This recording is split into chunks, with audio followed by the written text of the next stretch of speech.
आता एक बातमी सविस्तर पाहूया। भाजीपाल्याची आवक वाढल्यामुळे सर्वच शेतीमालाचे भाव सध्या गडगडलेले दिसतात।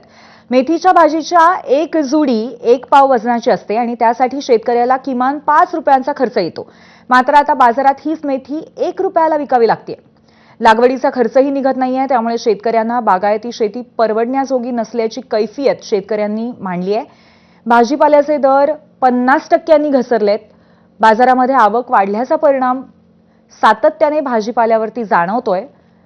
त्यामुळे सर्वसामान्य ग्राहकांना दिलासा मिळाला असला तरी उत्पादन खर्च निघत नसल्यामुळे शेतकरी मात्र खूपच चिंतेत आहेत। आम्हाला उद्याला दर काही परवडत नाहीये। खर्च आलाय 50,000 आणि 30,000चा माल विकलाय, परबादी नाही निघत। इतका दर स्वस्त आहे की म्हणजे साधारण लोकांना परवडते, पण जे बिचारे शेतकरी आहेत त्यांना खूप नुकसानीत आहे। म्हणजे त्यांना परवडत नाही, जसं त्यांना आणतपर्यंत भाव नाही मिळत आहे त्यांना। इतका म्हणजे पडलेल्या रेटमध्ये आज इथं भाजीपाला आहे।